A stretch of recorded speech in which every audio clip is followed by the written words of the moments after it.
Factual जवाब दूंगा बिना किसी बेवजह की फजूल बात है।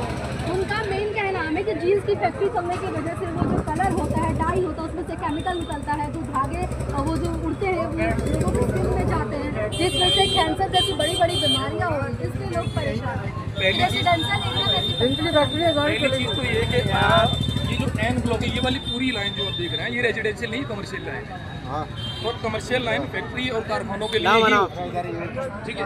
अगर रही बात सरदार जी की, तो मैं आपको एक सरदार जी का भी नंबर दूंगा जो यहाँ के मकान भी उनके 8-10 मकान है, ठीक है। उनसे आप बात कीजिए, आपको प्रॉपर यहाँ की डॉक्यूमेंटेशन भी दे देंगे कि रेजिडेंशियल एरिया है ये या फिर कमर्शियल एरिया है। एनए ब्लॉक में मोस्टली एरिया कमर्शियल है, और जो रेजिडेंशियल एरिया में 1-2 फैक्ट्री अगर किसी ने बाय मिस्टेक जिनको जानकारी नहीं दी आएगी ना, तो उन्होंने अगर लगा ली थी तो वो यहाँ से खाली करके जाके माननीय सिरसा जी ने जब बोला उसके तो भरम रखने के लिए। उसके बाद रही कलर और डाई की बात, तो एक फैक्ट्री आप मुझे यहाँ दिखा दीजिए, मैं आपको 1 लाख रुपए का इनाम दूंगा जहाँ कलर या डाई हो रही है। यहाँ पे बैठ के कोई कलर डाई यहाँ नहीं हो रही है। बाहर जो इंडस्ट्रियल एरिया है, यहाँ से माल जाता है, वहाँ कलर और डाई की फैक्ट्रियाँ लगी हुई, वहाँ से होकर आता है, जो कि आउट ऑफ सिटी पड़ते हैं। अब रही बात कि ये लोग बार बार एक सवाल उठा रहे हैं कि लोग यहाँ से पलायन कर रहे हैं, लोग अपनी ज़मीनें बेच रहे हैं। मैम ये बात आप भी समझते हैं, कहीं पे अगर बिजनेस है, रोजगार है, तो वहाँ की प्रॉपर्टी की कीमत बढ़ जाती है।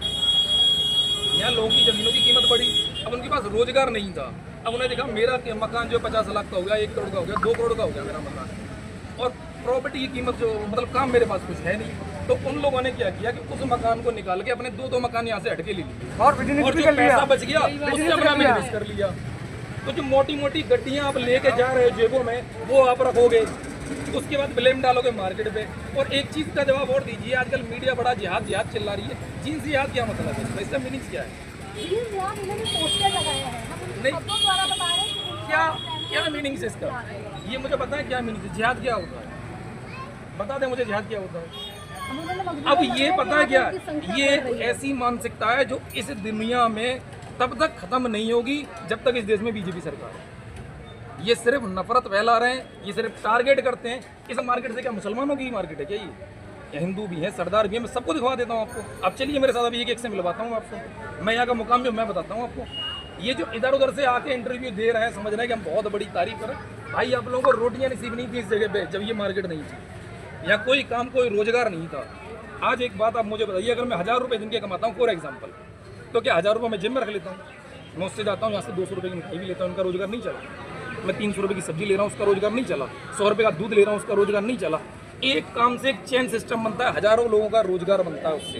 अब इन्हें क्या दिख रहा है कि फैक्ट्री में एक व्यक्ति अगर काम कर रहा है या जीन्स का एक व्यक्ति काम कर रहा है तो सिर्फ उसका रोजगार। भाई आपकी दुकानों पर कौन आ रहा है लेने पर?